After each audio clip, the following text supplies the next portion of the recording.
When I first encountered the literature review in my own research journey, oh, I misunderstood what was actually required. At the time, I thought a literature review was simply a summary of other people's work, their studies. I believed my role was to just read different articles and write about what other authors had said about their work or whatever conversation that's had. Right? Over time, I realized that a literature review is much more than that. And I wish I knew this when I was in my postgrad. So hello everybody and welcome to SA Sociology Hub. My name is Tandika Sivanyoni, and in today's video, I want to explain what a literature review really is and why it is important, as well as how you can approach it in a more structured way. Let's get into it. A literature review is a discussion of existing research related to your topic. It involves examining what other scholars, researchers, academics have already written about the subject you're studying. However, a literature review is not just a collection of summaries. I know students are very prone to just taking work, copying, and then you're just like, hey, I'll paraphrase later. Instead, you're supposed to be analyzing, comparing, and synthesizing different studies in order to identify patterns, themes, and sometimes even debates within the research. So, your role is to identify the gap and just see, oh, this one agrees with this one doesn't agree with this one. This person is making a very important, a very important argument. So think of it as people debating around a certain topic. And in that debate, there will be those who are agreeing to it and those who are disagreeing to it. And your role is to identify the topics that they are agreeing on and what they are disagreeing on, as well as where they are missing the gap and how you can fill that gap. So these gaps will help you explain why your research is important and what new knowledge you may contribute. So rather than just simply describing what other authors have said, the literature review will help you position your research within the field. That way, you're not just getting a paper, you have made an important and remarkable contribution. Now, I'll tell you about my experience as a student. I initially approached the literature review incorrectly because I didn't fully understand what was required. I assumed that I simply needed to read different studies and summarize them. And I know that's what we do mostly. At times, it almost felt like copying and pasting ideas from different sources, which is not what a literature review is meant to be. And I wish I had someone explain that to me. I've had to learn that, over time, and thank God for my peers who also helped. And when research is approached in that way, when you approach it in just copying and pasting, it can easily lead to problems such as unintentional plagiarism, which you don't want because the consequences are dire, especially when students are reading a lot of material without a clear structure.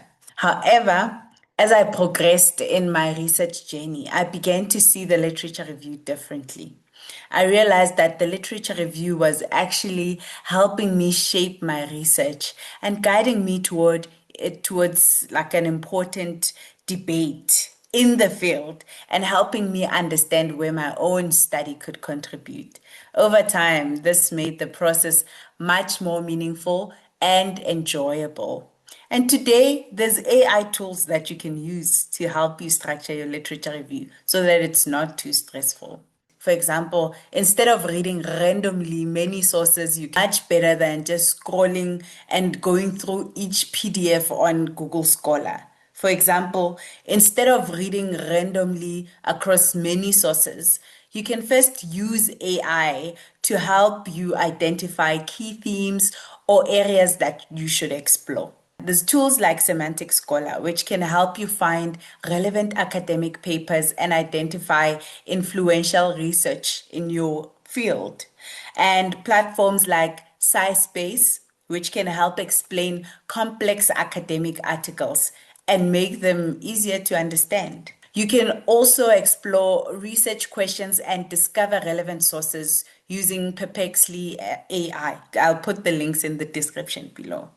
These tools can help you create a structured approach to reading. So that you're not simply reading articles randomly, but instead you're focusing on the most relevant literature in your study. Some of these tools also have timelines, and we know that in academic writing, sometimes you're not supposed to get a lot of readings that are beyond 5 years. So if you want to make a strong argument, you want to argue with references that are within the 5 years, unless it's a topic that was a while back. So it is important to remember that these tools should just support your thinking and not replace it, please. You should still engage with the original sources and ensure that your literature review reflects your own understanding of the research. So don't just take what AI is giving you. Use it as a tool to help you make your work more efficient, Yeah. Another important aspect of the literature review is referencing your sources correctly. I cannot stress this enough. There's a lot of marks that go into referencing or how you reference. But beyond that, referencing allows you to acknowledge the authors whose work you're using and help maintain academic integrity. You don't want to put so much work into your research only to be told you copied. So many universities use Harvard referencing, particularly in the social science. So a correct in-text, so there's different types of referencing, which I will dive deeper into in the coming weeks, right? So a correct in-text, so there's in-text referencing, which might look like this, or within a sentence. Smith, 2020, argues that social inequality remain a significant challenge in urban communities. And this is how you will reference in the reference list. Okay. An incorrect example would be something like this.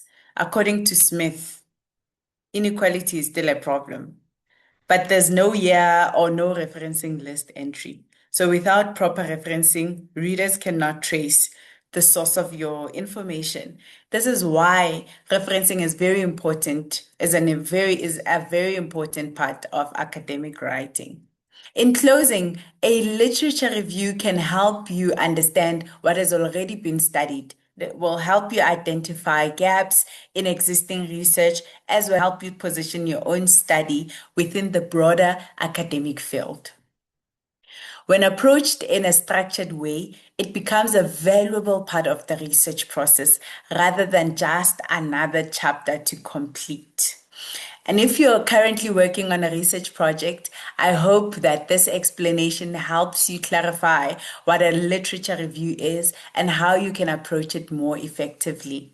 I'm currently developing a course on the fundamentals of research where I walk students step by step through the research process. From developing your research idea to writing your proposal, conducting your literature review, and understanding your methodology or even analyzing your data. So if that's something you would find helpful, keep an eye out for it. And in future videos, we'll explore topics such as research methodology, data analysis, and just academic referencing. So if you found this video helpful, please don't forget to like, to share, to comment, to subscribe, and yeah, until we meet in the next video. Bye.